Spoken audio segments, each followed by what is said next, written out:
Hi everyone, my name is Johan from restoration.bike, and in this video I'm going to show you the process involved in restoring a pair of 1995 Magura HS22 brakes.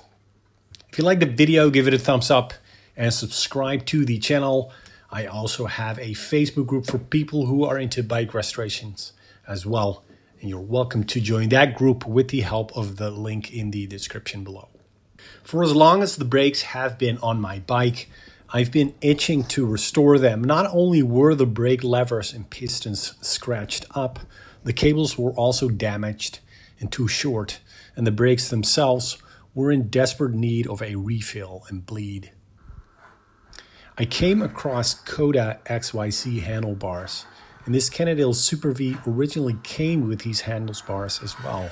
Installing them meant I needed to overhaul the entire cockpit setup, and while I would be at it, it was time to also restore the Magura HS22 brakes. Polished brakes would look great alongside the polished headset, polished crankset, and silver Thomson seatpost. It would be the end of a restoration journey, and together with a new set of shifters and these cool looking handlebars, they would be the cherry on top of this awesome build. Since these are the only hydraulic brakes I own, I had none of the tools necessary to perform the bleed. So where I will be doing all the sanding and polishing, I asked Brian for help. Brian runs his own bike shop called Refos, and he specializes in mountain bikes, and he basically knows everything there is to know about suspension. He's done a wonderful job on the headshock suspension and was kind enough to help me out with these brakes as well. But before we get to that, it's sanding and polishing time. I sped up my standard polishing process and only go up to 400 grit wet sanding before letting the polishing wheel do the rest. There's no difference in the end result. Since the brakes are not one smooth surface, I used a Dremel to remove lines left by the aluminium cast. These are places behind which sandpaper has had a hard time reaching, which means paint stays in place otherwise. Sanding and polishing is always a painstaking process, but the end result is also one of the most rewarding, and this time it was no different.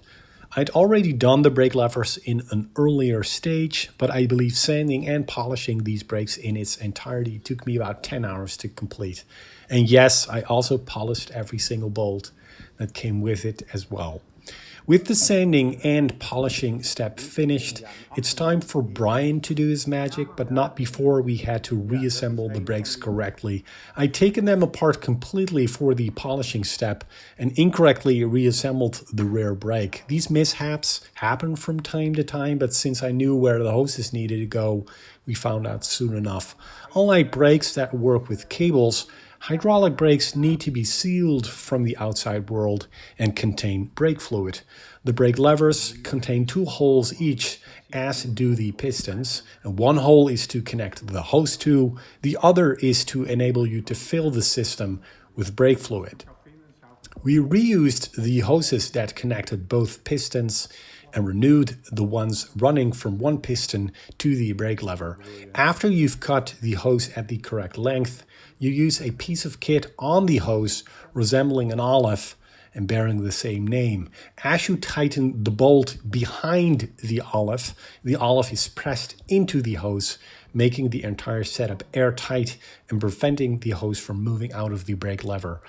Brian's process of bleeding brakes is different from what I've seen online. Instead of 1 syringe, he uses 2 to get the air out of the system, 1 inserted in the piston and 1 in the brake lever. This makes sense considering the fact it's always a nuisance to get bubbles out of the system with so many curves where they can get stuck.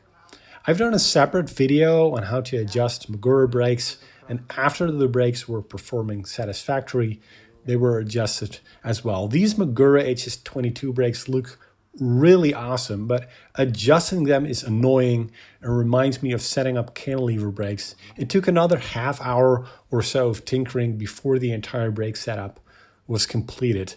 Putting on the handlebar foam with the help of an air compressor finished the entire restoration project.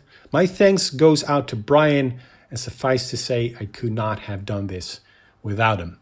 So I hope you enjoyed watching this video, and don't forget to consider joining the Facebook group, and I hope I can welcome you again for the next video as well.